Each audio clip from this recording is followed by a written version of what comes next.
시청자 여러분 안녕하십니까? 출발 성공 투자 박민영입니다. 빨리 4월 2일이 좀 지나갔으면 좋겠다라는 생각이 드는 요즘이죠. 트럼프의 관세 관련한 발언이 또다시 추가가 됐습니다. 한국이든 혹은 그 외 국가든 미국에서 생산되지 않는 자동차에 대한 25% 관세 부과 이슈를 또다시 꺼내 들었는데요. 시간외에서 관련한 종목군들의 미국 종목들의 하락이 눈에 띄기도 합니다. 거기에 반도체 진영에도 좀 악재성 뉴스가 2가지 정도 추가됐습니다. 이를 어떻게 국내장이 소화할 것인가 점검이 필요하겠죠. 들려온 뉴욕장의 소식들 살펴보면서 우리 장 전략까지 이어가겠습니다. 먼저 체린 앵커 나와주시죠. 네, 간밤 백악관 측에서 전 세계를 대상으로 한 자동차 관세를 발표했습니다. 25% 수입 자동차에 대해서 부과하겠다라는 발표 내용 확인해 보시면 되겠고요. 이것이 장 마감 후에 전해졌습니다. 장중까지는 이 자동차 관세 발표에 대한 경계감이 짙어지면서 3대 지수가 일제히 하락으로 진행이 됐죠. 나스닥 지수 2% 급락하면서 17,900포인트 선을 반납했고요. S&P 500 지수도 1.1%의 낙폭을 기록했습니다. 이제 어제까지 3거래일 연속 시장이 올랐다 보니까 여기에 대한 피로감도 일부 작용했다는 분석이 더해지고 있습니다. 그런데 오늘 발표됐던 경제 지표는 좋았습니다. 상무부가 발표한 미국의 2월 내구재 수주 예상치를 훨씬 크게 웃도는 수준으로 발표가 됐죠. 그러니까 지금 실물 경제 지표들은 강한데 이 트럼프의 관세로 인해서 투자 심리가 매우 취약한 상황이구나 이렇게 풀이를 해볼 수 있겠습니다. 오늘 세인트루이스 연은 총재가 트럼프의 관세가 인플레이션에 미치는 영향이 일시적이지 않을 수도 있다라는 경고를 내놨습니다. 지난번 FOMC 때 파월 의장은 일시적일 거라고 얘기를 했기 때문에 이제 두 사람의 의견이 갈라지고 있는 건데 만약에 무살렘 총재 의견에 힘이 실린다면 더 제약적인 정책이 더 오랫동안 지속된다라는 의미이기 때문에 시장에는 부담이 가해질 수 있겠습니다. 오늘 10년물 금리 3bp의 오름세 나타냈고요. 상품 선물 시장에서 국제 유가는 1%대의 오름 흐름 현재 나타내고 있습니다. 미국에서 원유 재고가 크게 감소했다는 소식이 작용을 하고 있습니다. 자, 장 마감 후에 조금 전에 전해졌던 백악관의 자동차 관세 발표 내용을 정리해 왔습니다. 트럼프가 이야기를 했는데요. 이제 미국에서 생산되지 않은 자동차에 25%의 관세를 부과하겠다. 이런 내용이었습니다. 이 경계감으로 인해서 정규장에서 자동차 혹은 완성차 업체들이 일제히 하락으로 진행이 됐죠. 특히 최근까지 계속 오름세를 나타내던 테슬라가 5.6%나 조정을 받아갔습니다. GM, 스텔란티스 3%대의 낙폭을 기록했고요. 이제 우리 입장에서는 우리 기업들이 어느 정도의 타격을 받을 것인가 혹은 우리 경제로의 타격이 아무래도 중요하겠죠. 지금 미국이 어느 나라에서 가장 많이 자동차를 수입하고 있는가 그 국가별 비중을 봤더니 1위가 멕시코, 2위가 일본, 그 다음으로 한국에서 가장 많은 자동차를 수입하고 있습니다. 2024년을 기준으로 366억 달러의 금액에 해당하죠. 확실히 우리나라가 자동차를 참 잘 만들기는 하는구나 이런 생각이 들죠.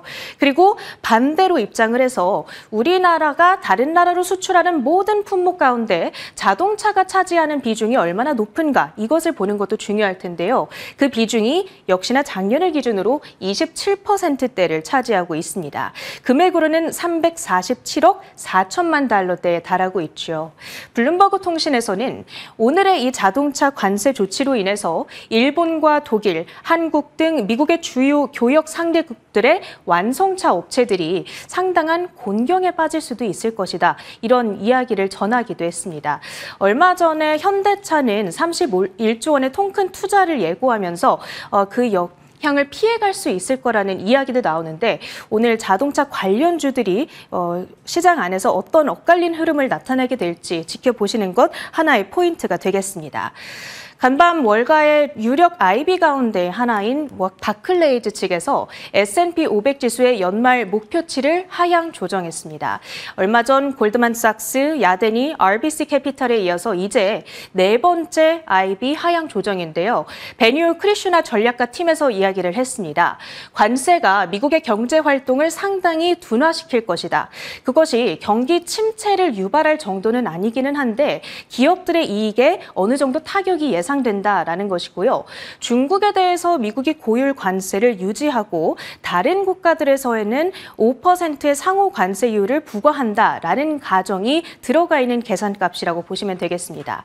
기본 시나리오를 기존의 6,600에서 5,900으로 내려잡았습니다. 그리고 이것의 확률을 60%로 가정하고 있고요. 낙관 시나리오를 이제는 6,700, 그러니까 기존의 베이스 케이스보다 살짝 높은 정도 25%의 확률을 전망하고 있다는 점도 함께 참고해 주시면 좋겠습니다. 자, 히트맵 한번 열어보시죠. 관세에 민감한 기술주들을 중심으로 강력한 매도세가 유입됐습니다.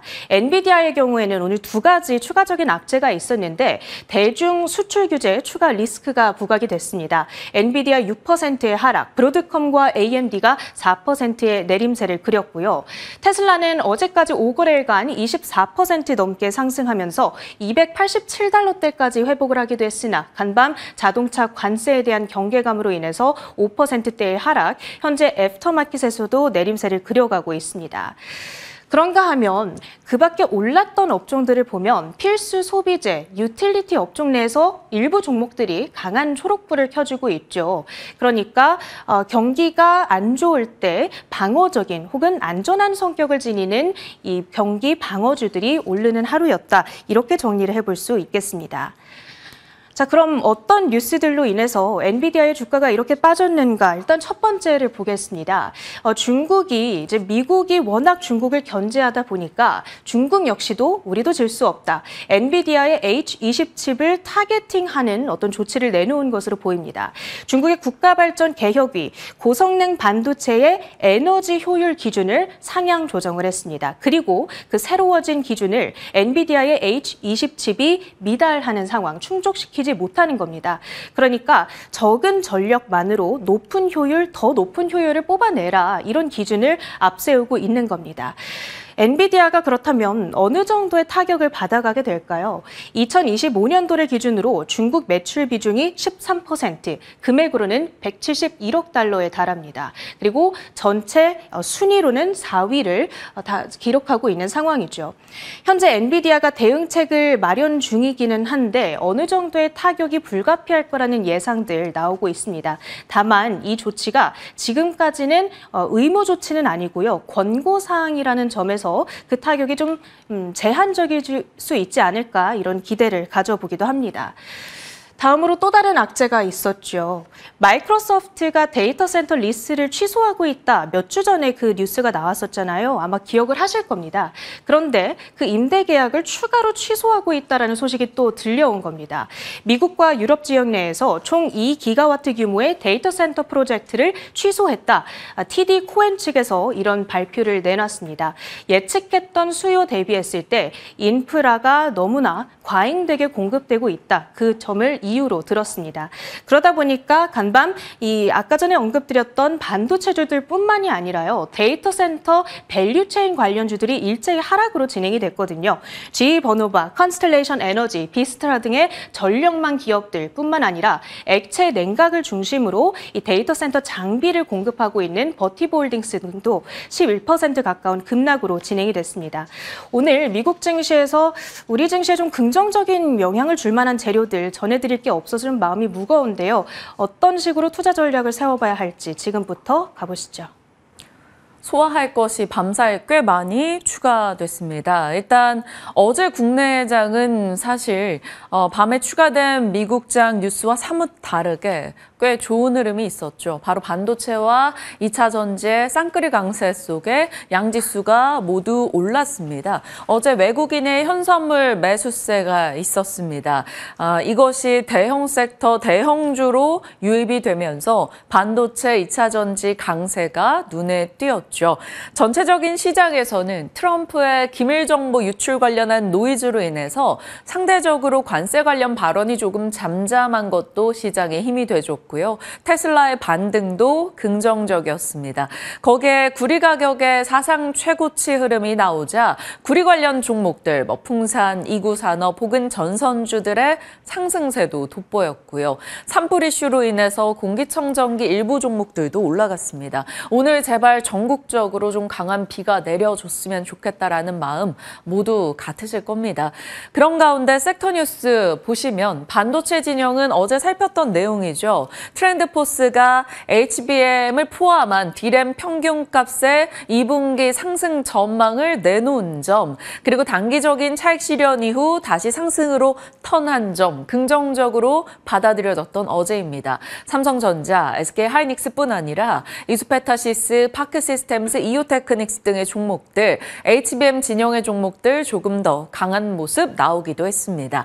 2차 전지는 LG그룹 회장의 배터리 사업 육성에 대한 의지를 받았고 LG에너지솔루션의 ESS 공급 파트너십 체결 관련한 뉴스가 있었습니다.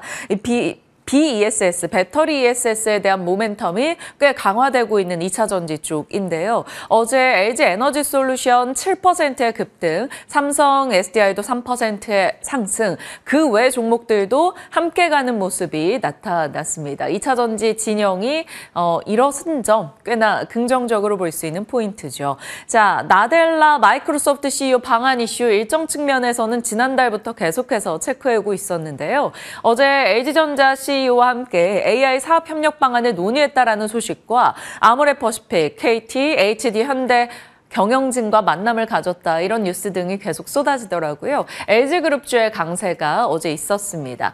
그리고 정치 테마주요. 이재명 대표의 공직선거법 위반 2심 무죄 소식이 전달이 됐죠. 이 소식이 나오기 전부터 해서 장중에 꽤 많은 정치 테마주들의 강세가 눈에 띄기도 했습니다. 소식과 함께 시간 외까지도 관련 종목들의 상승세가 도드라지기도 했었네요. 어제장의 이슈들이고요. 자, 어제 2차 전지 그리고 삼성전자, SK하이닉스와 같은 반도체 대형 종목들의 강세를 보면서 최근은 확실히 코스닥 진영보다 코스피 내에서 대형주들의 시세가 꽤 더 눈에 띈다라는 것을 느끼고 있습니다. 3월의 상승률인데요. 삼성전자, SK하이닉스 각각 12% 이상의 상승세를 보여줬고요. LG에너지솔루션 주춤하다가 어제 7%의 상승으로 일단 플러스권 전환이 됐습니다. 현대차, 기아 역시 마찬가지죠. 공매도 재개 전에 조금은 편안한 선택지가 될 수 있다라는 기대감과 여러 가지 밸류업에 대한 모멘텀도 가지고 있고 미국 투자 관련한 이슈 속에서 또 관심이 집중되기도 했죠. 현대차 15%의 상승을 3월에 기록했습니다. 현대모비스도 강하게 쫓아가는 모습 포착이 됐고요. 자, 3월달 상승률로 봤을 때는 알테오젠, HLB 이런 제약바이오 쪽 종목들이 많은 부침을 보이고 있다는 것 확인이 되고 있습니다. 어떨지 앞으로도 이렇게 대형 종목들의 강세가 좀 더 이어질지 지켜봐야 될 것 같습니다. 다만 조금 찬물기 없는 뉴스 등이 꽤 많이 나오고 있어서 하나씩 살펴보죠. 사실 어제까지만 해도 반도체 진영에는 조금 긍정의 시각이 훨씬 더 압도적으로 많았습니다. 앞에서 끌고 뒤에서 밀었었죠. HBM과 레거시가 함께 좋아지는 분위기가 형성이 됐었습니다.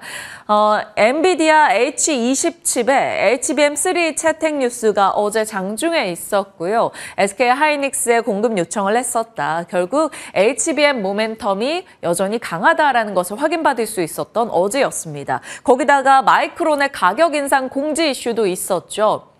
올해 HBM, 마이크론이 이미 완판됐고 내년도 수요가 올라가고 있다. 그래서 메모리, 스토리지 시장도 본격적인 회복세에 진입하고 있는 가운데 HBM과 레거시 쪽이 같이 좋아지는 분위기라는 것에 시장에 긍정의 의견이 쏠렸었죠. 최근에 샌디스크에서 4월 1일부터 가격을 올리겠다라고 얘기한 점, 그리고 중국 업체 또 마이크론의 가격 인상 고지까지 해서 전체적으로 가격, Q가 증가하고 있다는 것을 확인받는 뉴스가 나온 겁니다. 그래서 안 그래도 좋았던 반도체 업황 조기 회복의 기대감에 힘을 실어주는 듯 했는데 아쉽게도 이 타이밍에 조금 찬물을 끼얹는 뉴스가 나오게 됐죠. 바로 중국의 반격입니다.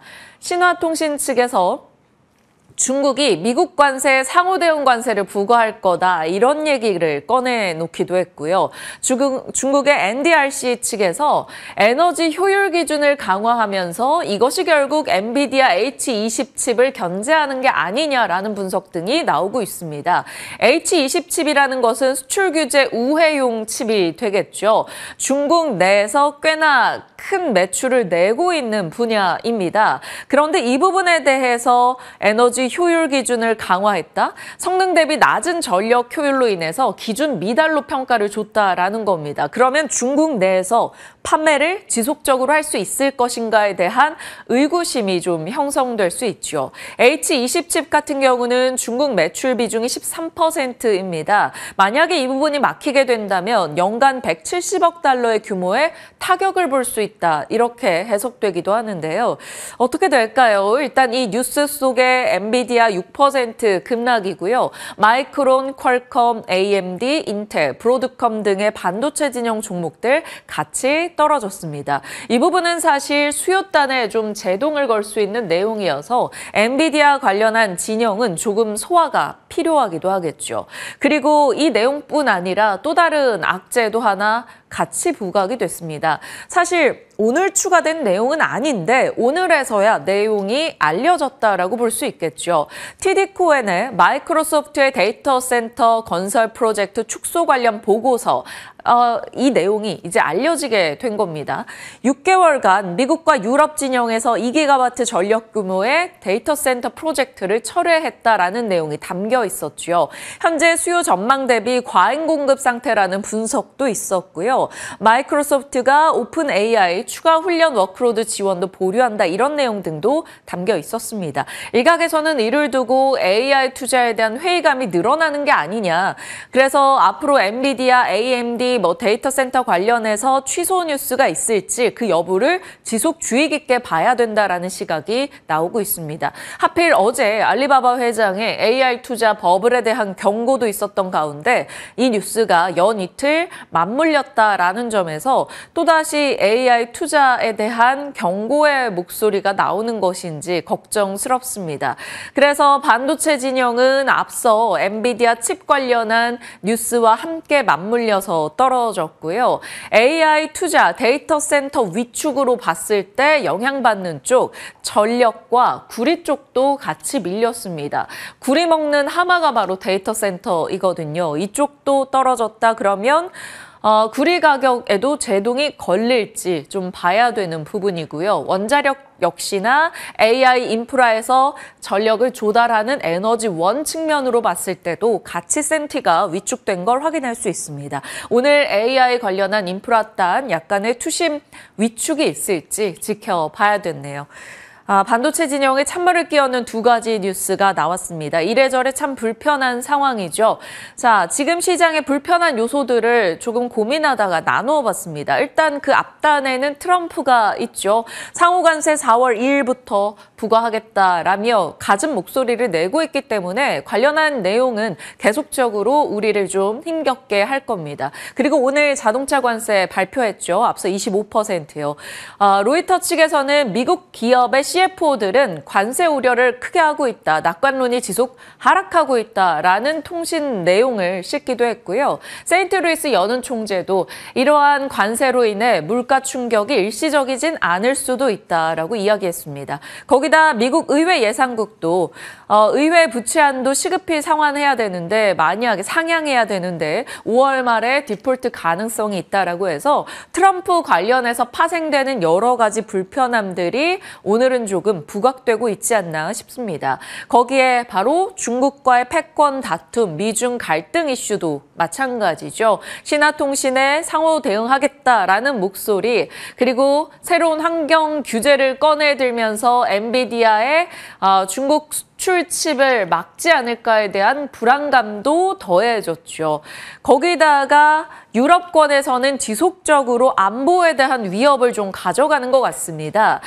EU에서 전쟁과 팬데믹 등을 대비한 통합 전략을 발표했는데요.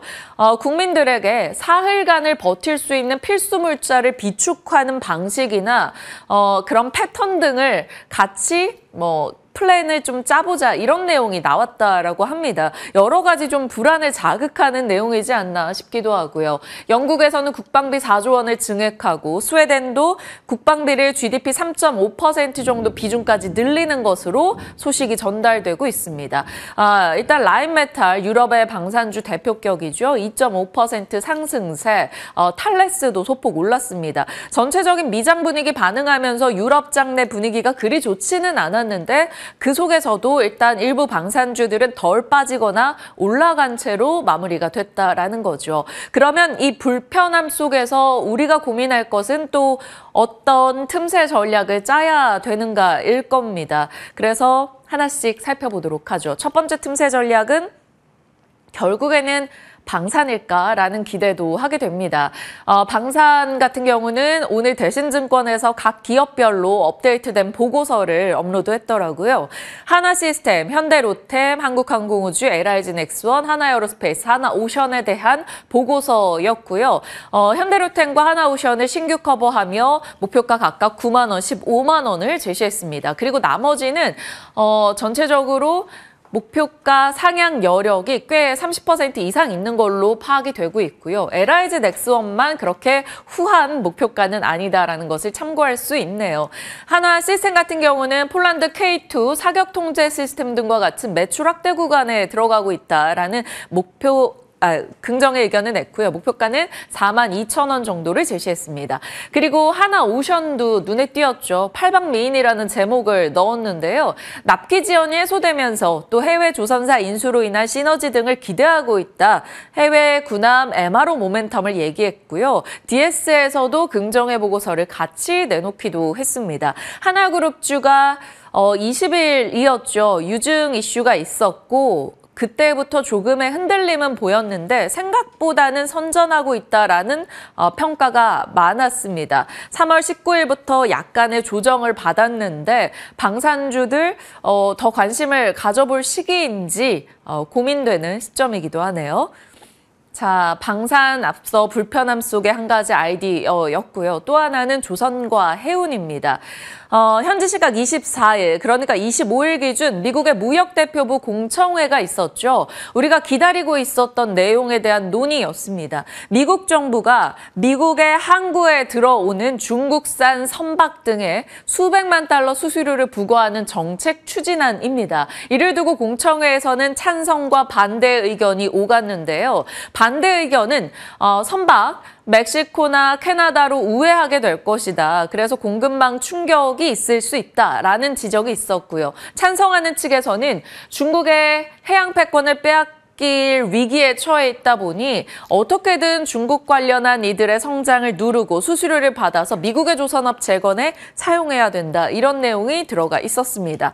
4월 2일까지, 여기도 4월 2일입니다. 4월 2일까지 추가 의견을 받은 이후에 최종 정책 결정을 내릴 것으로 보이는데요. 정책이 만약 시행되게 된다면 중국산 선박과 중국 선사의 수요는 줄어들 수밖에 없습니다. 미국의 항구에 들어오는 중국산 선박 혹은 중국산 선사는 엄청난 수수료를 물게 되기 때문인 거죠. 그래서 한국 관련한 업계들의 호재 기대감이 있는데요. 왜냐하면 국내 해운사 같은 경우를 예로 들어볼까요? 중국산 선박 비율이 낮아서 상대적으로 부담이 덜하다라는 겁니다. 특히나 HMN 같은 경우는 글로벌 해운사 중에 중국산 선박이 가장 적은 비율로 운영되고 있다고 하네요. 그리고 그 적은 비율로 운영되고 있는 중국산 선박 같은 경우도 미국항에는 들어가지 않고 있다라고 합니다. 그래서 일단은 해운주를 수혜 가능할지 이 이슈에서 시장에서 추적해볼 종목군으로 넣어봤고요.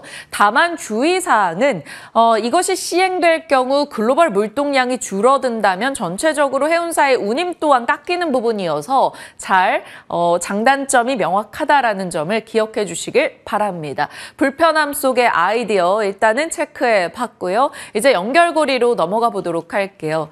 오늘은 시장의 우호적인 내용이 그리 많지 않습니다. 특히나 미국장에 대한 전망도 IB에서 계속 좀 낮춰가는 모습들이 나오고 있고요. 바클레이즈에서도 S&P 전망을 낮췄다라고 앞서 체린 앵커도 전달을 주셨었죠. 부담 요소들 보시죠. 중국의 엔비디아 칩 견제 뉴스가 나왔습니다. 엔비디아의 수요를 조금 막는 이슈였다라는 점에서 HBM 진영도 일부 타격을 받을까에 대한 우려가 있고요. 마이크로소프트의 데이터 센터 투자가 위축되고 있다라는 뉴스가 계속해서 부각되고 있는 것도 좋지 않은 부분이 되겠습니다. 관세 전쟁과 미중 갈등, 트럼프가 결국 자동차의 25% 관세 소식을 전했고 시간 외에서 자동차 관련 종목들이 하락하는 흐름 나타났는데요. 다만 자동차 부품은 당분간 관세 없이 유지된다라는 소식이 있었기 때문에 자동차 부품단에 관심 받을 여지 일단 가능성 열어두고요. 사실 이 자동차 관세 25%는 시장이 예측하지 못했던 서프라이즈성 악재는 아닙니다. 알고 있던 내용이죠. 다만 곧 부과한다라고 얘기한 게 정말 이렇게 바로 다음 날이 될 줄은 몰랐던 것. 좀 생각보다 빠르게 여러 가지 협상 카드를 쥐락펴락하고 있다는 것을 볼 수 있었고요. 현대차 관세에 대해서는 조금 자유로울 수 있다는 시각. 당연히 백악관에서 정의선 회장의 대규모 투자 소식이 있었기 때문에 조금 한 발 물러나서 볼 수 있을지 긍정의 시각이 나올지 지켜보도록 하겠습니다. 그리고 정치적 불확실성. 일단 이재명 대표 관련 종목들로 어제 장중부터 시간 외까지 일제히 상승세가 나타나기도 했는데요. 이런 쪽으로 자금이 쏠리게 될지 봐야 될 겁니다. 어제 장중만 해도 이재명 대표 관련한 정치 테마주 12개가 상한가 들어가기도 했었어요. 그래서 오늘장도 그에 좀 연결되는 쏠림이 있다면 다른 쪽 종목군들의 변동 또한 야기할 수 있다. 이 정도 열어두겠습니다. 공매도 재개가 임박했죠. 3월 31일. 그러다 보니까 올라온 쪽에 대한 부담 등을 느끼고 최근 조선이나 방산 등에서 조금의 하락이 있기도 했었는데요. 언제든 이 쏠림이 이 공매도 재개 이슈 이후에 혹은 안정될 수 있을지 좀 기회와 또 산업에 대한 고민은 해볼 필요가 있겠습니다. 그래서 오늘장은 시장에서 원인 모를 상승이 나온다 혹은 원인 모를 하락이 나온다라고 할 때는 정치 테마주 내에서 이러한 변동이 있지 않을까 이것도 같이 고민이 필요해 보입니다. 일단 정치 테마주는 그런 고민의 시간을 줄여드리기 위해서 일단 체크 차원에서 전해드리는 거지 이거 매수해서 대응하시죠? 아닙니다. 이 부분은 각자 성향에 맞춰서 대응하셔야 되는 거고요. 시장이 분류하고 있는 이재명 대표 관련 종목들 윗부분에 있고요. 그동안 언급했던 이제 정책 관련해서는 지역화폐, STO, AI 관련한 종목들 이 정도가 되겠습니다. 지역화폐 종목으로 코나이 같은 경우는 어제도 20% 이상 올라가는 모습 보이기도 했었죠. 정치 테마주는 참고용으로 한 번 더 보여드립니다. 체크해 주시죠. 자, 그 외 종목 뉴스입니다. 크래프톤이 자사주를 매입하는 걸 예고했습니다. 근데 금액이 꽤 큽니다. 3,200억 규모, 시가총액의 2%를 차지할 정도이고요. 매입한 자사주의 60% 이상을 소각하겠다라는 기존에 언급했던 주주 환원 계획에 부합하는 내용 등이 착착 나오고 있지 않나 싶기도 합니다. 애프터마켓에서 좀 올라가는 모습 있기도 했었고요. 반란이 기업 회생 절차에 돌입하는 것 같다라는 언론 보도 등이 나오고 있습니다. 반란에 이제 실리콘2가 75억 정도 투자했던 이력이 있었기 때문에 실리콘2의 악재성 이슈가 아니겠느냐라는 시각도 있어서 일단은 같이 체크합니다. 세아제강의 부회장이 알래스카 LNG 사업에 참여하겠다라고 밝힌 소식도 있었는데요. 일단 시간 외에서 소폭의 한 3% 정도 시세를 내기도 했었습니다. 에코프로머티의 제3자 유상증자 관련 소식도 들려오고 있네요. 자, 그리고 나서 이번 주 일정, 얼추 많은 것들이 지나가고 있습니다. 오늘이 목요일이죠. 루니 주주총회 있고요. 미국에서 GDP 확정치 나올 겁니다. 그리고 금요일 이제 미국 시간으로 봤을 때 2월 PCE 발표도 굉장히 중요한 일정이 될 거고요. 3, 4월 공매도 재개와 상호관세 이슈가 맞물려 있는 3말 4초, 그를 앞둔 여러 가지 뉴스가 이미 시장에 반영되고 있는데 4월은 어떤 장이 전개될까 참 궁금합니다. 저희 시간에 오늘 전략 담아보도록 할게요. 자, 섹터 뉴스 들어갑니다. 여러 가지 노이즈가 참 불편한데 거기에서 좀 자유로울 수 있는 섹터, 요즘 그 부분에 미나 앵커가 주목하고 계시는 것 같아요. 네, 그렇습니다. 여러 가지 이슈들이 많이 나오고 있고 민용 앵커가 말씀해 주신 것처럼 최근에 기분 좋은 소식만 들려오는 건 아니죠. 그 넘쳐나는 뉴스 속에서 그나마 우리에게 기분을 좋게 해주는 뉴스, 한알령 해제에 대한 기대감이 있습니다. 한알령 해제에 대한 기대감이 다시금 부상하면서 화장품 섹터에 대한 기대감도 높아지고 있는 요즘인데요. 화장품 섹터 다뤄보도록 하겠습니다. 화장품 주들을 살펴볼 때는 이 두 가지 이슈를 살펴봐야 할 필요가 있어 보입니다. 중국 한알령 해제에 대한 기대감으로 주가가 오르기도 하지만 최근에 우리가 생각했던 것만큼 많이 오르지 못하고 있는 것은 브레이크가 될 만한 또 하나의 이슈가 있기 때문인데요. 바로 이 디플레이션 우려입니다. 중국에서 이 한알령이 해제가 된다면 매출을 더 많이 땡겨올 수 있는 여지도 있지만 현재 지난 2월에 발표된 중국의 CPI가 마이너스 0.7%를 기록하면서 약 1년 만에 다시 마이너스로 전환했다는 점이 발목을 붙잡고 있는 건데요. 해제해봤자 뭐해. 만약에 거기서 사지 않는다면 별 소용 없는 거잖아. 라는 의구심이 발목을 붙잡고 있는 것으로 보입니다. 다만 최근 시장에서는 이 두 가지 이슈 중에서 중국 한알령 해제에 대한 기대감에 조금 더 높게 베팅을 하는 분위기고요. 증권가에서도 화장품 섹터에 대해서 긍정적인 전망을 제시하고 있습니다. 하나증권에서는 원화 약세가 현재 지속이 되고 있기 때문에 고환율 수혜주를 찾아보자. 그리고 그 안에서 자동차라든지 반도체 그리고 화장품을 주목해야 한다고 봤고요. NH투자증권에서는 국내 소비자 투자에 있어서는 국내보다 해외 시장에서 이 무한한 가능성을 갖고 있는 쪽을 바라봐야 한다며 유의미한 성과를 내는 기업으로 아모레퍼시픽이라든지 APR 같은 종목들을 눈여겨보면 좋을 것 같다라고 의견을 제시했습니다. 자, 그 안에서 화장품의 전체적인 큰 맥락을 간략하게만 짚어볼 텐데요. 코로나19 시절에는 중국과 면세 중심의 판매가 이루어졌습니다. 그런데 2023년 그리고 2024년까지는 이제 미국과 일본 중심의 성장세가 나타났고 판매 채널도 그동안 우리가 봤었던 면세 품목보다는 H&B 스토어라든지 여러 가지 유통 채널을 통해서 구매하는 트렌드가 생기기 시작했는데요. 그리고 현재는 이제 중국 한알령에 대한 기대감, 또 중동과 유럽 같은 신흥 시장을 넓히는 전략이 필요한 시점이다라고 보시면 좋을 것 같습니다. 브라질과 멕시코 등 남미라든지 프랑스 같은 유럽 지역에서는 아직까지는 한국 수입 비중이 미미하기 때문에 점유율 상승 여지가 크다. 그러니까 기회의 땅이 또 남아있다라고 보고 있고요. 또 소비재 중에서 해외 매출 비중이 높은 화장품 같은 경우 코스피 대비 높은 밸류 프리미엄을 전망해 볼 수 있다라는 NH투자증권의 의견까지 살펴볼 수 있었습니다.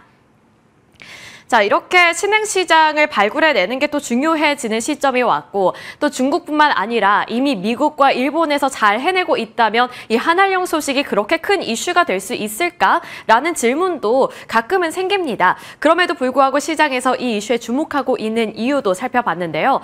화장품 업계에서는 전반적으로 이런 기조로 말을 하고 있습니다. 올해 상반기 화장품 종목 주가의 행방은 여전히 중국이 쥐고 있다는 관측이 우세하다라고 말하고 있고요. 또 북미와 유럽, 동남아 등 수출 다변화 전략을 통한 성장이 있긴 했지만 완전한 탈중국은 아직은 이르다라고 본다라는 코멘트도 있었습니다. 또 LG생활건강과 아모레퍼시픽 등 중국의 연결고리가 두터운 대형주라든지 고객사를 전 세계로 넓힌 ODM사, 인디브랜드 중심으로 성장한 중소형주들을 눈여겨보자라는 관점도 살펴볼 수가 있었습니다. 제가 지난 시간에 LG생활건강과 아모레퍼시픽이 대형주들을 중심으로 많이 말씀을 전달해 드렸기 때문에 이번에는 인디브랜드 그리고 ODM사를 집중적으로 파헤쳐 보도록 할 텐데요. 자, 인디 브랜드와 ODM에 대해서 이슈 플로우 어떻게 잡아봐야 할지 살펴보겠습니다. 지난해 말 삼성 KPMG에서 리포트를 발행했는데요. 전체적인 내용은 이렇게 흘러갑니다. 2025년 화장품 시장은 인디 브랜드를 중심으로 성장세가 견고하게 나타날 전망이다라고 봤고요. 온라인과 H&B 스토어 중심의 유통 구조를 통해서 인디 브랜드의 성장세가 조금 더 유리하게 전개가 될 가능성이 있다라고 봤습니다. 2025년에는 방한 관광객 증가로 인해서 판매 실적 회복세를 예상해 볼 수 있다고 봤고요. 온라인과 H&B 스토어 중심의 유통 환경을 통해 인디 브랜드 화장품의 성장이 이어질 것이라고 본 겁니다. 또 글로벌 시장에서 K-뷰티의 선호도가 높아지면서 OEM 기업이라든지 ODM 화장품 업체들의 수혜가 예상이 된다라고 봤는데 인디 브랜드의 화장품 수요가 늘어날 경우에는 마찬가지로 그 콩고물이 OEM과 ODM 업체의 성장세로 이어질 수 있다는 것이 핵심적인 내용이었습니다. 자, 그러면 인디 브랜드들 어느 쪽을 바라봐야 할지 우선은 일봉 차트입니다. 상당히 좀 복잡한데 그냥 최근에는 조금 주춤하다가 다시 고개를 들기 시작했다는 점만 보시면 좋을 것 같고요. 그리고 아래 차트는 이제 1년 동안의 상승률, 그러니까 올해 상승률입니다. 올해 상승률 APR 같은 경우에는 40%대 가까이 되면서 가장 큰 폭의 성장세 나타내고 있고요. 나머지 종목들도 빨간불을 대체적으로 켜내고 있지만 차트를 하나하나 다 살펴보시면 약간의 윗꼬리를 달면서 최근에 이 상승률을 나타내고 있다는 점은 고려해 보시면 좋을 것 같습니다. 그 말은 즉슨 윗꼬리를 달고 있다는 것, 다시 상방 쪽으로 갈 만한 여력이 있다는 것이라고도 해석을 해볼 수 있을 것 같고요. 기회를 잡아볼 수 있다라는 점에서도 관점을 달리 해볼 수 있을 것 같습니다. 자, 인디 브랜드 내에서 우리가 집중해봐야 하는 종목들 하나씩 보겠습니다. 먼저 APR 살펴볼 텐데요. 인디 브랜드 내에서 그나마 또 대형주라고 또 불릴 수 있는 쪽이 바로 APR이 아닐까 싶고요. 또 증권가에서도 가장 좋은 의견을 많이 제시하고 있는 쪽이 APR입니다. 실적 기대치에 대한 전망이 나오고 있는데 상당히 긍정적으로 나오고 있습니다. 연결 매출액의 경우 전년 대비 56% 이상의 성장세를 나타낼 것으로 보이고 영업이익도 마찬가지로 50%의 성장세 전망되고 있습니다. 영업이익 컨센서스는 355억 원인데 실제로 찍힐 만한 영업이익은 419억 원으로 예측이 되고 있는 상황. 그리고 해외 매출 비중은 67%로 전망이 되고 있습니다. 미국의 경우 작년 전체 매출 중에서 44%를 차지하고 있는데 4분기에 집중이 되는 그런 계절적인 요인, 이것을 제외하더라도 1분기에도 판매량이 지속적으로 나타나고 있다는 점에 집중을 한 거고요. 또 디바이스와 화장품을 통합해서 하는 사업 구조를 통해 고객 전환율을 기대해 볼 수 있다고 봤습니다. 그러니까 화장품을 먼저 사서 써보고 이거 좋네 싶으니까 APR의 뷰티 디바이스 쪽으로도 매출이 이뤄질 수 있다는 거죠. 또 진출 국가와 출시 제품 확대로 인해서 고성장세는 이어질 것이라고 봤고요. 이러한 기조를 계속 이어간다면 올해 매출 가이던스는 1조 원을 달성할 수 있다라는 가능성도 점차 높아지고 있다는 점에 주목해 보시면 좋을 것 같습니다. 그리고 이 APR 같은 경우에는 너디라는 브랜드가 있는데 이게 조금 발목을 붙잡는 요인이었습니다. 그런데 이 패션 매출액과 영업 적자가 다운사이징이 지속되고 있기 때문에 여기에서의 부담감도 조금씩 낮아질 수 있다라는 점도 함께 체크해 보시면 좋을 것 같습니다. 현재 지금 차트 나오고 있는 거 보시면 기관 투자자들이 꽤 오랫동안 이렇게 매수를 하고 있다는 점 보시면서 APR에 대한 투자 관심도도 한번 가져보시면 좋을 것 같습니다. 자, 이렇게 APR 살펴봤고요. 이번에는 색조 화장품으로 많이 알려져 있는 토니모리 살펴보도록 하겠습니다. 토니모리의 차트 보시면 사실 지지부진한 주가 흐름, 나머지 뭐 APR이라든지 인디 브랜드 내에서 강자들이 잘 갈 때 토니모리가 막 엄청 잘 갔던 곳은 아닙니다. 그런데 올해 2월부터는 또 한 번 상승 흐름이 나타나고 있기 때문에 토니모리도 고개를 들었다라는 시점에서 다른 브랜드 내에서 조금 더 빠르게 상승 탄력을 받아갈 수 있지 않을까라는 관점에서 보시면 좋을 것 같고요. 토니모리에 대한 투자 포인트 이렇게 정리해봤습니다.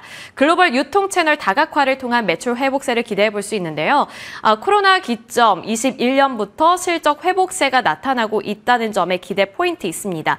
또 미국의 얼타와 아마존에 입점을 했다는 있다는 점, 또 일본의 이토츠와 중장기 공급 계약을 맺었다는 점, 그리고 멕시코의 월마트에 450개 매장에 입점을 했다는 점 보시면 좋겠습니다. 이렇게 글로벌 유통 채널을 다각화함에 따라 매출이 점점 더 늘어날 것이고 그동안 부진했던 실적이 다시 탄탄해질 수 있다는 것이 골자이고요. 한알령 해제 이후에 중국 내 매출 상승 또한 실적 상승에 기여를 할 것이다라는 점 보시면 되겠습니다. 또 H&B 스토어에 입점했다는 점, 다이소 브랜드 본셉을 출시했다는 점도 토니모리의 강점인데요. 다이소에 가보시면 아시겠지만 최근에는 진짜 뷰티 브랜드들, 뷰티 제품들이 굉장히 많습니다. 그 안에서 토니모리가 이 다이소를 타겟팅해서 만든 브랜드가 이 본셉인데 출시 5개월 만에 판매량이 100만 개를 돌파했다. 이 부분도 우리가 주목을 해보면 좋을 포인트 같고요. 다만 리스크는 중국에 대한 기대감은 있지만 중국 내에서 매출 회복세가 실질적으로 이뤄지는지 한알령 해제 여부가 중요할 것으로 예상이 된다라고 봤기 때문에 한알령에 대한 이슈 플로우는 계속해서 체크해봐야 될 것 같고요. 그 이후에도 실제로 중국에서 숫자가 찍히고 있는지 그리고 중국 관광객들이 우리나라에 입국을 해서 실제 이 제품을 사는지는 또 다른 문제가 될 것 같습니다. 살펴보셔야겠습니다. 자, 토니모리 차트만 살펴보고 맞춰보도록 할 텐데요. 토니모리의 월봉 차트입니다. 2023년 8월 중국 한국행 단체 관광이 허용이 되면서 양봉을 만들어냈고요. 그 이후에는 좀 지지부진한 모습 나타내다가 2024년 4월부터 6월에 또 굉장한 성장세를 나타냈습니다. 중국인 관광객이 이때 실질적으로 증가하기 시작했고 틈새 시장을 공략해서 미국과 일본 내 화장품 수출도 증가했습니다. 이때 1분기 영업이익은 329%의 증가세를 나타냈기 때문에 이번 한알령 해제에 대한 기대감이 실질적인 결과로 이뤄진다면 그 전 작년 이맘때쯤에 만들어냈던 주가 흐름을 다시 한번 재현해낼 수 있지 않을까에 대한 기대감도 높여지고 있는 상황이고요. 이 아래 차트는 매출액과 영업이익이라고 살펴보시면 되겠습니다. 이 파란색 봉이 매출액인데요. 이게 점점점 최근에는 회복하는 모습이 나타나고 있다는 점에 증권가에서 눈높이를 높이고 있고요. 영업이익 같은 경우에는 잠시 폭 이렇게 떨어졌었다가 최근에는 다시 가파르게 상승한 이후 유지하는 추세 나타내고 있습니다. 과연 이런 매출액과 영업이익이 다시 한번 반등세를 시원하게 나타낼 수 있을지도 살펴보셔야겠습니다. 자, 마지막으로 코스맥스 ODM사 살펴보겠습니다. 제가 지난번 시간 그리고 오늘까지도 계속 말씀드리고 있는 게 인디 브랜드가 성장하고 인디 브랜드가 글로벌적으로 성황하게 될 경우에 또 수혜가 예상이 되는 쪽은 이런 ODM사다라고 말씀을 드렸는데요. 대표적인 ODM사 코스맥스와 한국콜마가 있죠. 그런데 이상하게도 증권가에서는 한국콜마보다도 늘 코스맥스의 손을 들어주고 있습니다. 잊을만 하면 좀 다른 것도 말씀을 드리고 싶었는데 잊을만 하면 이렇게 메아리처럼 들려오는 이름이 바로 이 코스맥스인 만큼 코스맥스에 대해서 살펴보도록 할 텐데요. 코스맥스 지난 12월부터 3월 26일까지 꾸준히 우상향하는 그래프 그려나가고 있습니다. 그렇기 때문에 이쪽에 가망성이 더 크다고 본 것일지 살펴봐야겠고요. 일단 수급이 그렇게 막 유의미하게 들어오고 있는 것으로 보이지는 않는데 어제 외국인 투자자들이 다시 한번 매수 우위로 전환을 했다는 점은 조금 더 지켜보시면 좋을 것 같습니다. 자, 투자 포인트 잡아봐야겠죠. 어떤 점들이 있을까? 자, 먼저 본격적인 성장은 하반기에 예상이 된다라는 포인트를 짚어봤는데요. 상반기 같은 경우에는 시장의 이 컨센서스를 소폭 하회하는 실적을 낼 것이다라는 예상은 있습니다. 그게 왜 그러냐면 연내에 걸친 국내 법인 증설 계획상 상반기에는 증설분의 절반만 생산 능력에 반영이 되기 때문인데요. 따라서 하반기부터 증설 물량이 본격적으로 반영될 것이라고 본 겁니다. 그러니까 펀더멘털적인 문제라기보다는 이 계획상 상반기보다는 하반기가 조금 더 유리하다라고 보시면 좋을 것 같고요. 중국의 회복과 미국의 흑자 전환이 필요하다는 점은 꾸준히 실적 체크해 보셔야 될 것 같습니다. 또 하나의 강점, 고객 포트폴리오에 있는데요. 선케어 카테고리의 공격적인 성장세가 최근에 주목을 많이 받고 있고요. 기초 및 색조 카테고리 내의 다변화를 통해서 안정적인 성장을 기대해 볼 수 있다는 점도 투자 모멘텀 모멘텀이 되고 있습니다. 그리고 한국콜마는 그냥 간략하게만 정리를 해봤어요. 빠뜨리면 좀 아쉬우니까 일단 중국 비중이 상대적으로 낮다는 점이 자꾸 이렇게 조금 코스맥스에 지는 이유인 것 같습니다. 사업 구조가 다소 복잡하다는 아쉬움도 짚히고 있고요. 다만 미국 공장 가동률이 양호할 경우에는 추가적인 실적 업사이드를 기대해 볼 수 있기 때문에 이 부분은 조금 더 코스맥스와 무게를 좀 재봐야 될 것 같습니다. 코스맥스 관련해서 증권가에서 이렇게 목표가 제시하고 있는데요. 가장 높은 목표가는 25만 원으로 상향된 부분, 그리고 삼성증권에서는 가장 최근에 리포트를 발행했는데 20만 7천 원으로 목표가 상향하겠다고 밝혔습니다. ODM사에서 코스맥스 살펴보시면 되겠습니다. 자, 이렇게 인디 브랜드와 ODM 기업들의 주가 흐름 그리고 투자 포인트들 함께 잡아봤습니다. 화장품주들의 주가가 깨어나고 있는 것일까? 그리고 한알령 해제에 대한 기대감이 높아지는 요즘이라면 그 기대 효과는 어느 정도까지 잡아볼 수 있을지 화장품 섹터 눈여겨보시죠.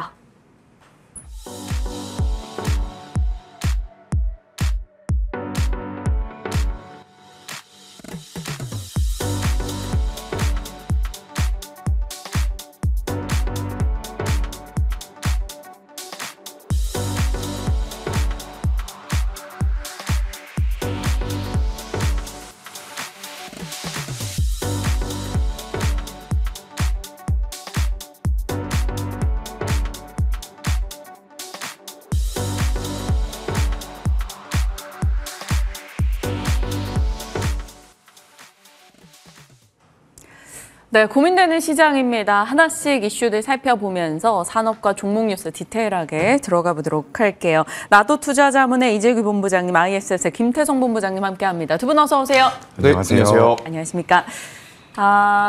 이재규 본부장님. 네. 전 모르겠어요, 시장.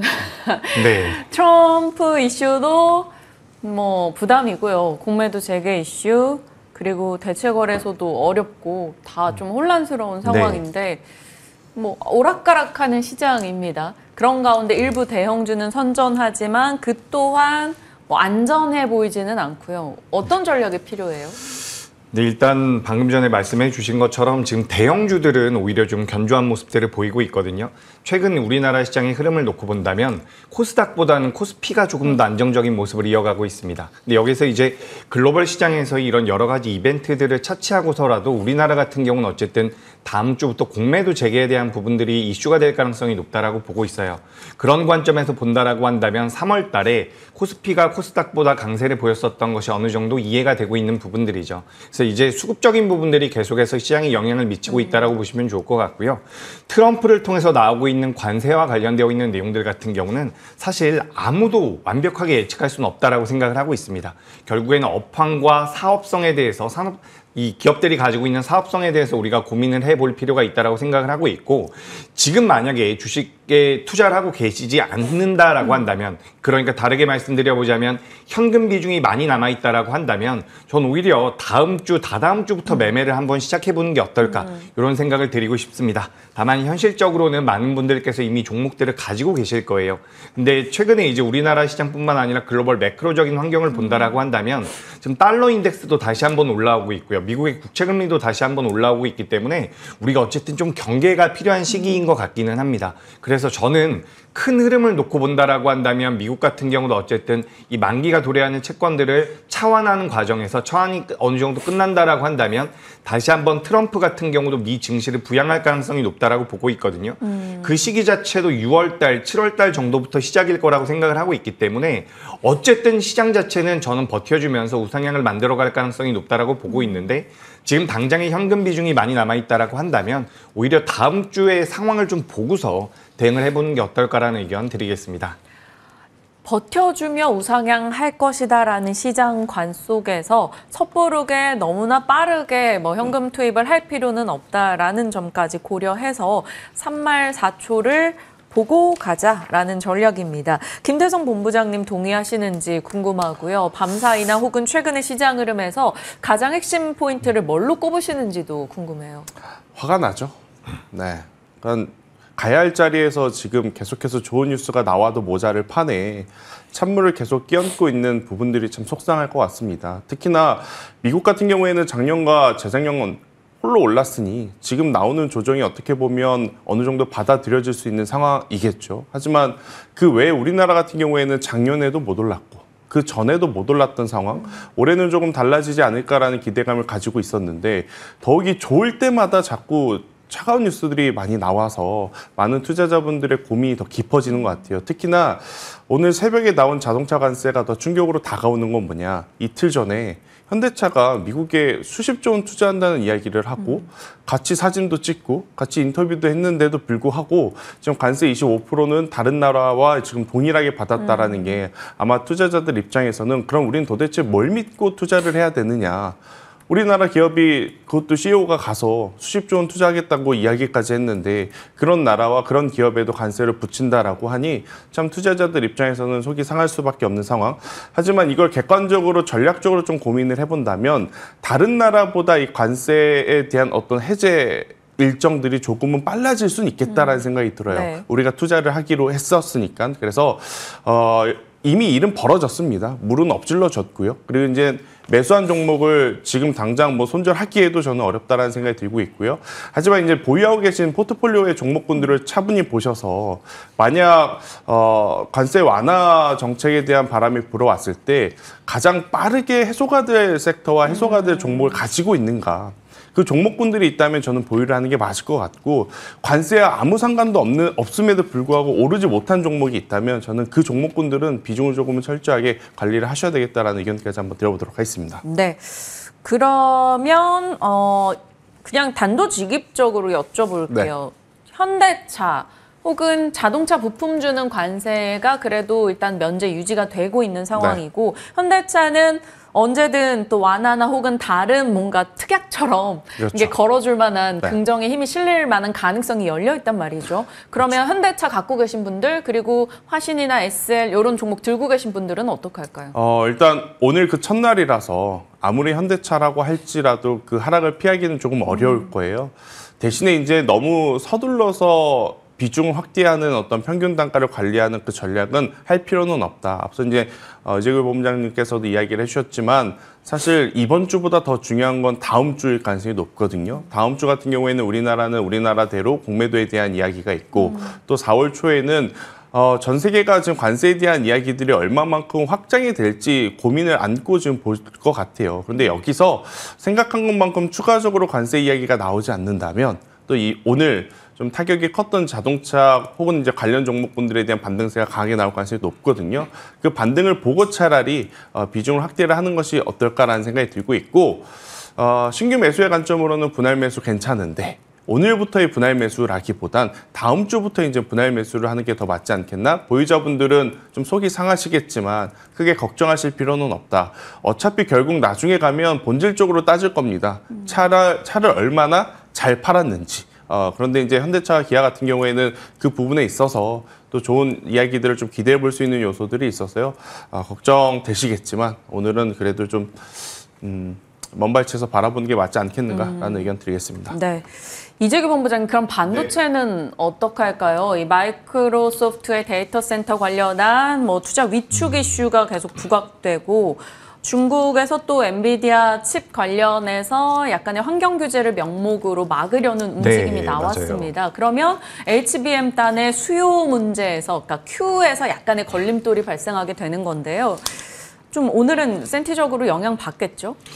그럼요. 뭐 영향은 피하지 못할 것이다라고 생각을 하고 있는데 저는 전반적으로 좀 긍정적입니다. 긍정적으로 시장을 보고 있는 부분이 지금 우리나라 삼성전자와 SK하이닉스, 특히 SK하이닉스 같은 경우는 HBM 쪽에서 독보적인 경쟁력을 가지고 있고요.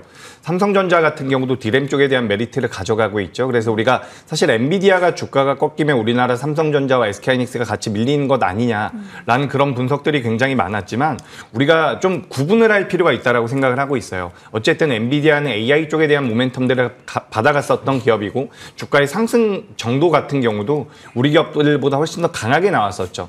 우리가 며칠 전에 엔비디아가 8% 정도 밀렸음에도 불구하고 삼성전자와 SK하이닉스가 견고한 모습들을 보였다라는 것은 레거시 쪽에 대한 모멘텀들이 많이 부여되고 있기 때문이라고 저는 생각을 하고 있거든요. 그래서 아까 전에 브리핑도 좀 해주셨는데 실질적으로 이제 트렌드 포스에서 2분기에는 D램과 낸드 가격이 원래는 하향될 것이다라는 예상을 하고 있었던 부분이거든요.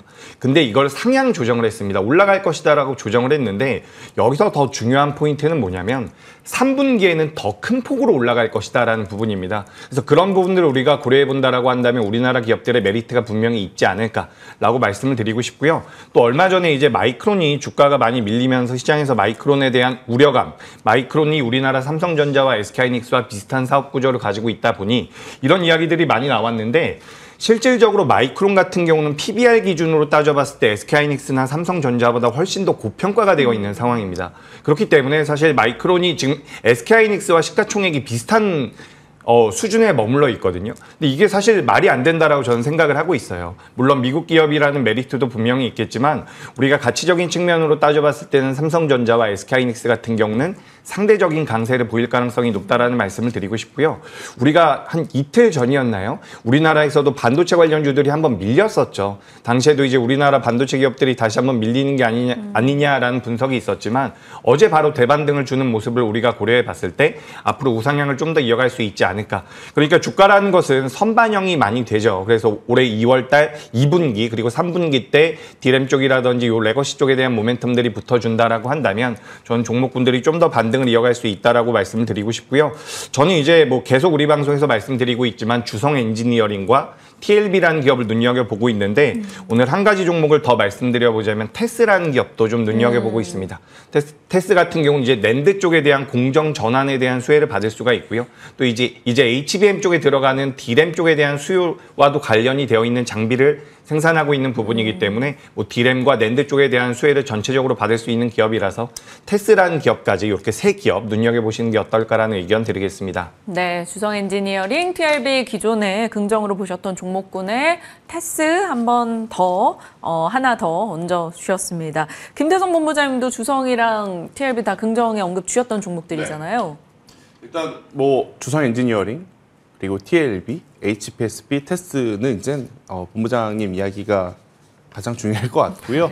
저는 이제 그 종목 외에서 이제 여러분들이 좀 체크를 해야 될 종목으로는 지난주부터 좀 말씀드리는 종목이 몇 기업이 있어요.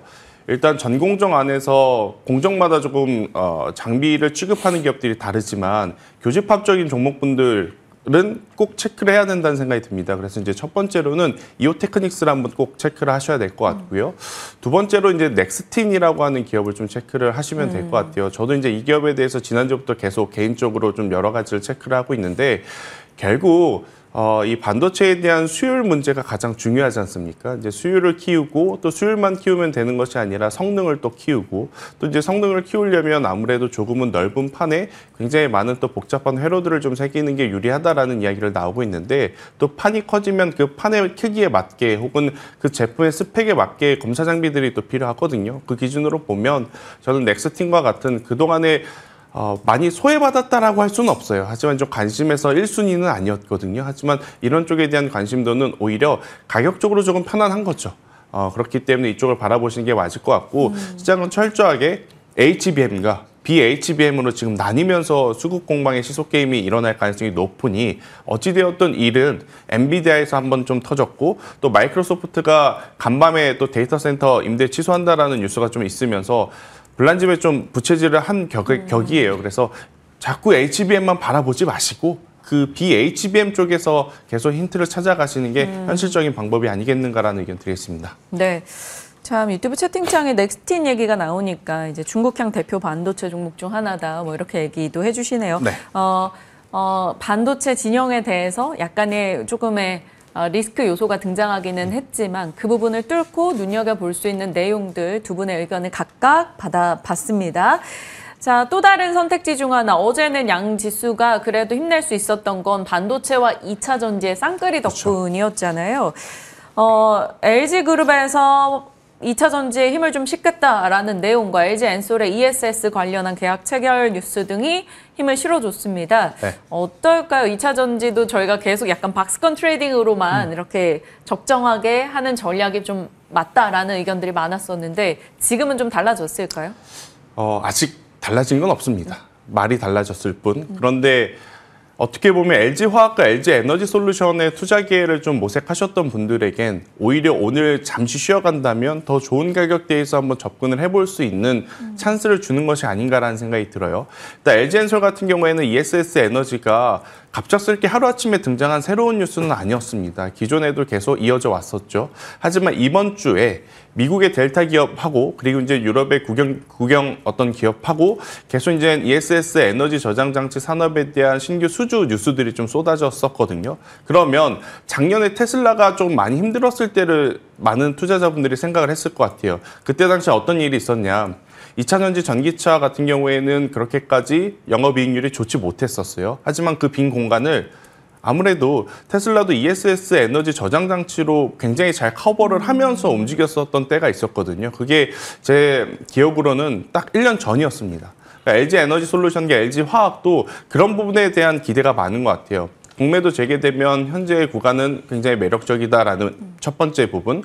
두 번째, 계속 이야기는 있었지만 뭔가 확실한 결실이 없었던 ESS 에너지 저장 장치 쪽에서 이제 결과물들을 좀 받아낸 어제 하루가 아니었나라는 생각이 들었어요. 이 부분을 꼭 체크를 하셔야 될 것 같고, 전 세계 ESS 에너지 생산량을 보면 압도적으로 중국이 1위입니다. 그러니까 전 세계 지금 1위부터 20위 생산량의 3분의 2가량을 중국이 생산을 하고 있더라고요. 그런데 그런 중국이 미국의 제재를 받게 되면 결국 거기에 생기는 빈 공간을 다른 기업들이 이제 채워줘야 되는데 그 기업들 중에 하나가 저는 LG에너지솔루션이 된다라고 했었을 때 충분히 좋은 시장 어떤 점유율을 좀 확보할 수 있다라는 관점에서 보면 LG엔솔 그리고 LG엔솔을 포함한 LG화학까지도 한번 꼭 체크를 해보자라는 의견 드려보도록 하겠습니다.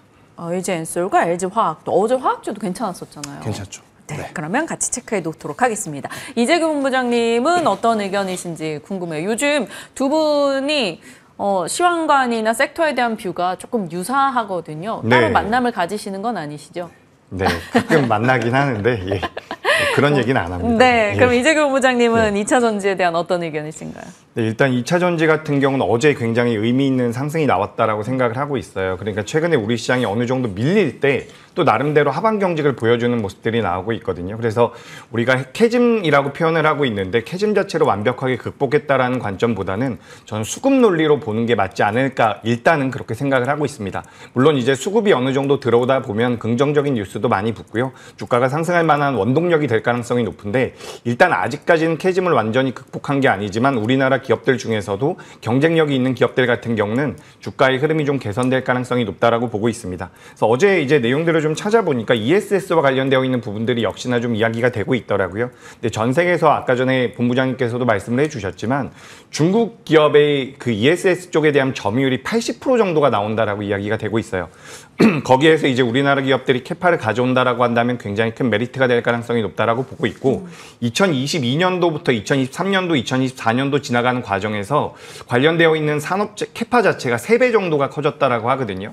근데 우리가 2030년 그 이후까지 본다라고 한다면 현재 대비해서도 3배 정도가 이제 규모가 더 커진다라는 분석들이 나오고 있습니다. 그래서 어쨌든 시장의 성장성은 분명한데 요 ESS 쪽 같은 경우도 LFP 쪽이 많이 들어가고 있다라고 보시면 좋을 것 같아요. 그래서 이제 우리나라 새 3사들 같은 경우도 LFP 쪽으로 계속해서 투자를 하고 있는 부분이 매력적이라고 말씀드리고 싶고요. 추가적으로 이제 LG에너지솔루션 같은 경우는 미국 내에서 생산을 할 수가 있습니다.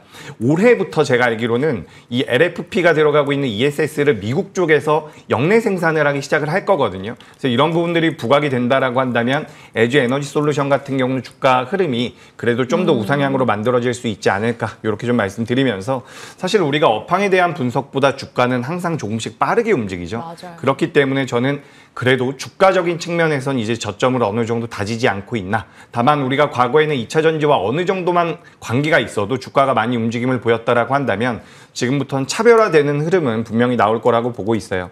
최근에는 뭐 CIS라든지 필에너지 같은 기업들도 주가 흐름이 나쁘진 않다라고 생각을 하고 있거든요.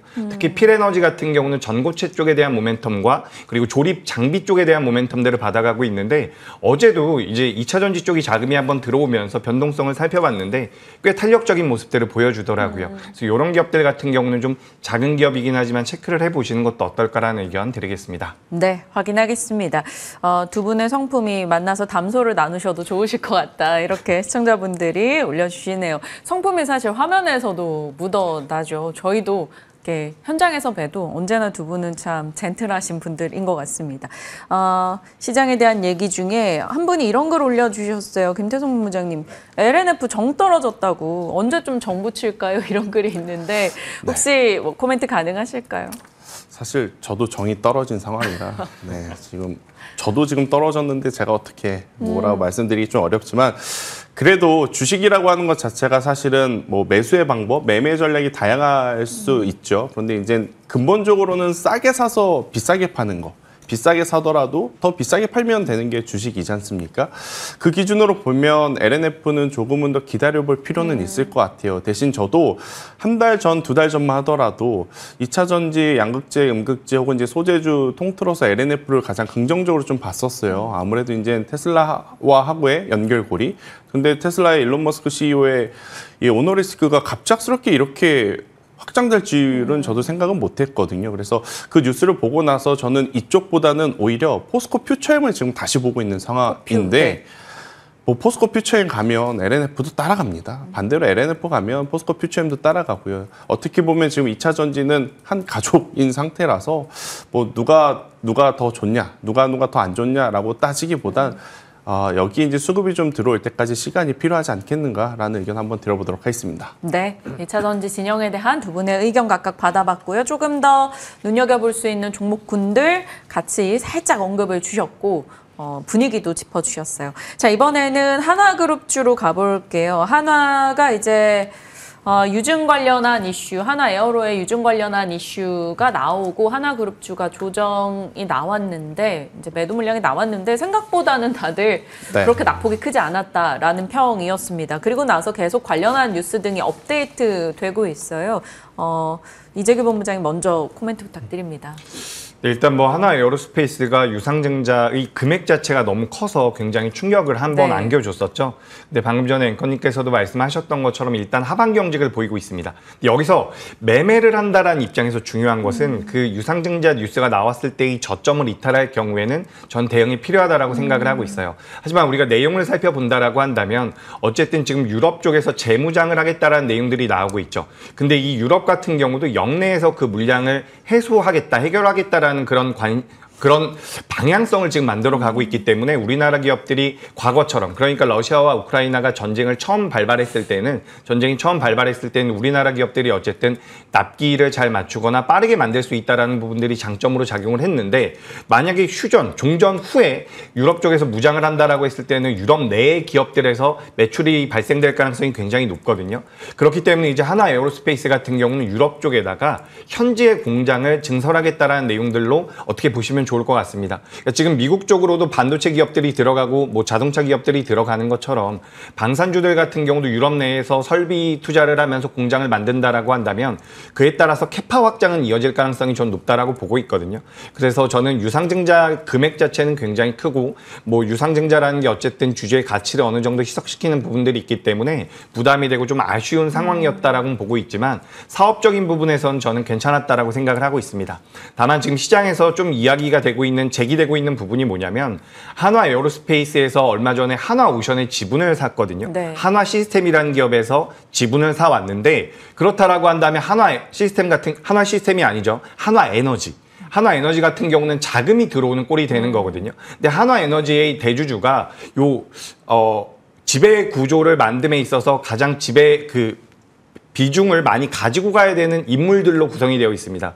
그러니까 3인방이 있는데 그 3인방이 한화에너지의 지분을 100% 가지고 있어요. 근데 한화에너지에 어쨌든 지금 자금이 들어온 셈이죠. 근데 그걸 가지고 이제 한화의 지분을 늘릴 것이다라는 내용들이 나오고 있기 때문에 지배구조 개편을 위해서 한화에어로스페이스를 이용한 게 아니냐라는 그런 이야기들까지 조금씩은 나오고 있습니다. 물론 이런 부분들보다는 우리가 사업적인 부분들로 접근해 본다라고 한다면 저는 뭐 타당한 부분도 어느 정도 있다라고 보고 있지만 말씀드렸던 것처럼 유상증자가 처음 나왔을 때, 그러니까 지난주 금요일에 저점대를 이탈한다라고 한다면 전 일단은 좀 대응을 하셨다가 추후에 다시 한번 관심을 가져보시는 게 어떨까라는 의견 드리겠습니다. 네. 참고하겠습니다. 김태성 본부장님의 의견은 어떠세요? 오늘 대신증권 보고서 앞서 이제 방산주에 쭉 나왔는데 네. 하나에어로 유증은 사업적으로 필요하다라는 내용이에요. 물론 앞서 이재규 본부장님도 그 얘기는 해주셨지만요. 어떠세요? 유증이 필요한 게 아니라 돈이 필요한 거죠. 그런데 그 돈은 본인들이 벌어서 냈으면 됐는데 그 돈을 주주들한테 달라 그런 게 이제 문제가 됐던 거라고 저는 생각이 네. 들어요. 그리고 이번에 뉴스가 나오면서 이제 수면 위로 뭐 다들 알고 계셨겠지만 그래도 본격적으로 수면 위로 올라온 건 한화 에너지의 존재, 그리고 하나 에너지에 대한 지분 구조가 지금 세 분의 이제 그 지분이 들어가 있다라는 것. 그러면서 이제 셈법이 복잡해지는 겁니다. 결국 하나 에너지가 하나를 좀 가지고 감에 있어서 하나의 가치가 떨어지는 것이 좀 유리하지 않겠나? 또 시장에서는 이런 또 생각을 하실 수밖에 없는 상황이라서 하나 에어로스페이스는 펀더멘탈이 흔들린 게 아니라 센티멘탈이 흔들렸기 때문에 변동성은 나올 수 있어서 이 부분은 조심하자. 그런데 또 미국 증시가 저렇게 빠졌음에도 불구하고 유럽 증시에서 또 강한 쪽이 라인메탈이라든지 뭐 탈레스라든지 이런 방산 쪽이 강했어요. 그러면 오늘 또 사람들이 비중을 줄이려다가 또 역시나 아직은 방산인가라는 또 생각에 들고 있을 수밖에 없는 지금 현재 위치일 거라 생각을 하거든요. 그래도 저는 비중 한 20에서 30% 정도는 줄이시는 게 맞지 않을까라는 생각이 들고 있고 오히려 어제 이제 굉장히 핫했던 구리 쪽 한번 좀 보자. 결국 관세에 대한 이야기가 구리까지 퍼졌을 때 구리를 통해서 볼 수 있는 방산주가 우리나라 하나 있지 않습니까? 풍산. 그쪽을 바라보는 게 오히려 더 좋지 않겠는가라는 의견까지 한번 드려보도록 하겠습니다. 네. 구리 쪽에서 풍산 네. 체크해 주셨고요. 하나그룹은 사실 정말 좋은 분위기를 잘 타고 있다가 주주들의 마음을 조금 상처 내면서 주가 역시나 조금 훼손을 받았었는데 이와 관련해서 이야기들은 참 많습니다. 말씀 주신 대로 주주들의 돈으로 이런 사업을 하고 또 승계 과정에 대한 노이즈까지도 같이 거론이 되고 있어서 참 고민이 되는데요. 두 분의 의견 참고해 주시길 바랍니다. 자, 오늘 눈여겨보시는 종목이 무엇인지 열어보도록 할게요. 이재규 본부장님 종목이 셀바스 AI이네요. 이제 의료 AI 혹은 AI 소프트웨어입니다. 이 종목을 지금 이 시점에 괜찮게 보신 이유는요? 일단 뭐 최근에 MS의 CEO가 한국에 방한을 했다라고 이야기가 되고 있죠. 그래서 뭐 여러 가지 종목들 어제 오랜만에 이제 코난 테크놀로지라든지 솔트룩스 같은 기업들의 변동성이 커졌는데 우리가 여기서 이제 투자 아이디어를 계속해서 확장하다 보면 의료 AI까지 많이 엮이는 부분들이 있거든요. 그래서 결국에는 의료 AI 쪽에 대한 관심도는 이어질 가능성이 좀 높다라고 보고 있고 그동안 굉장히 오랫동안 조정을 받았습니다. 근데 최근에 보시면 아시겠지만 뭐 신테카 바이오라든지 코어라인 소프트 그리고 온코크로스 같은 경우도 변동성을 좀 잘 보여주고 있거든요.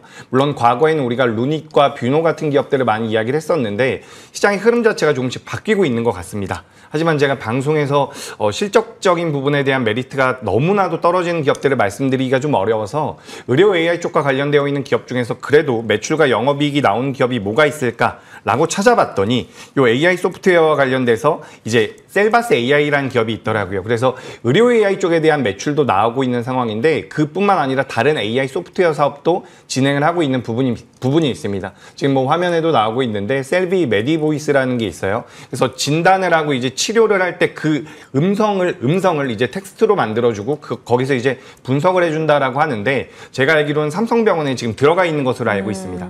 근데 삼성병원 안에도 여러 가지 이렇게 안에 이제 내과도 있고 뭐 외과도 있고 이런 식으로 분원이 되어 있죠. 근데 거기서 이제 계속해서 캐파 확장이 진행된다라고 하니까 올해에는 매출이 작년에 대비해서 매출과 영업이익이 300%에서 400% 정도가 증가할 것이다라고 예상이 되고 있거든요. 그래서 저는 AI 쪽에 대한 관심도가 우리가 좀 필요하지 않을까라고 생각을 하고 있어요. 너무 오랫동안 변동성이 많이 나오지 않았었기 때문에 그중에서 이제 실적이 그래도 나오는 기업 중에서 셀바스 A라는 기업 말씀드려보도록 하겠습니다. 시청자분이 또 셀바스 AI 모아가고 있는 분도 있으시네요. 글 올려주시는데 그러면 셀바스 AI 대략 어느 정도 가격 보시는데요? 네, 오늘 12,630원. 어제의 종가가 12,630원이었는데 여기서 좀 올라온다라고 한다면 목표가는 15,000원 그리고 손절가는 1,800원으로 이렇게 의견 드리겠습니다. 네, 말씀 주신 가격 기억하겠습니다. 김태성 본부장님의 종목은 PNT네요. 가족 구성원 중에 그래도 조금 더 올라갈 만한 명분이 있는 쪽을 좀 찾아봤어요. 2차 전지는 앞서 다 가족이랑 그렇죠. 함께 간다라는 얘기를 주셨었어요. 네. 시청자분이 혹시나 오해하실까요? 네. 그래서 2차 전지 주들 많이 힘드시겠지만 그래도 이제 그 중에서 좀 선도할 수 있는 기업을 추려보면 아마 많이들 아실 겁니다. PNT 혹은 대주전자재료가 그래도 가장 가능성이 높다라는 것을 이제 그 중에서도 저는 PNT가 유리하다라고 생각을 하는 건 우리가 이제 믿고 볼 수 있는 것. 그러니까 시장이 어려울 때 혹은 주가의 가격이 좀 어려울 때 믿고 바라볼 수 있는 것은 두 가지예요. 첫 번째로는 수주 잔고, 두 번째로는 그 기업을 기관과 외국인이 매수를 해주는지에 대한 어떤 수급 플레이. 일단 뭐 기술적으로는 PNT 아마 모르시는 분은 없을 겁니다. 뭐 롤트롤 장비를 통해서 사실 외국에서 이제 받아왔던 걸 국산화에 성공을 했고 또 2차 전지뿐만 아니라 뭐 반도체 쪽으로도 이제 영역을 확장을 하는 기업. 그렇기 때문에 이제 수주 잔고가 굉장히 높다라는 것은 이미 다 알고 계실 것 같은데 중요한 건 수주 잔고가 많다고 해서 주가가 지금 빠르게 가지 못하는 단점이 있는 거죠. 테슬라와 하고의 이쪽도 이제 연결고리가 좀 있는 상황. 전극 공정에 대한 장비가 이제 그쪽 부분이라서. 그래서 시간이 좀 필요하지만 시간이 지나면 자연스럽게 좀 풀릴 기업을 그럼 찾아본다라고 했었을 때 PNT만큼은 조금은 안정적으로 좀 들고 갈 수 있지 않겠는가? 왜냐 지금 다들 유중 걱정되시는 거잖아요. 네. 지금 시기도 시기 있고 또 대기업들도 지금 유상증자를 막 기습적으로 하고 있는 상황에 내가 가지고 있는 중소형 기업들도 유증하면 어떡하지? 라는 불안감을 좀 가지고 있는 게 가장 큰 어떤 불안감이실 것 같은데 PNT 같은 경우에는 작년에 매출 1조 클럽 달성을 했습니다. 물론 이제 돈이 많다 그래서 꼭 제가 하나를 언급하려는 건 아니지만 돈이 많다 그래서 유증 안 하는 건 아니나 확률적으로 그래도 돈을 많이 벌었으니 유증에 대한 부담감은 적지 않을까라는 생각이 들어서요. 2차 전지를 조금 길게 보셔야 된다라고 하면 이렇게 유증이라든지 대내의 변수가 조금 적은 PNT가 낫지 않겠는가라는 의견 한번 드려보도록 하겠고요. 아무리 변수가 적더라도 전저점이 이탈하면 비중을 줄이는 게 맞을 것 같아요. 그래서 손절 라인은 타이트하게 제가 4만 원을 좀 가지고 나왔는데 4만 원 이탈 시에는 다시 좀 비중을 줄이셨다가 올라오게 되면 다시 한번 이제 매수를 하는 전략으로 해보시는 게 좋을 것 같고 상승 시에 목표가는 1차적으로는 5만 5천 원 잡고 한번 대응해보자는 의견 드려보도록 하겠습니다. 네, PNT 조금 긴 시각으로 접근하고자 하시는 분들을 위해서 언급해 주셨습니다. 목표가 5만 5천 원 잡아주셨네요. 자, 김태성 본부장님, 이재규 본부장님과 함께했습니다. 고맙습니다.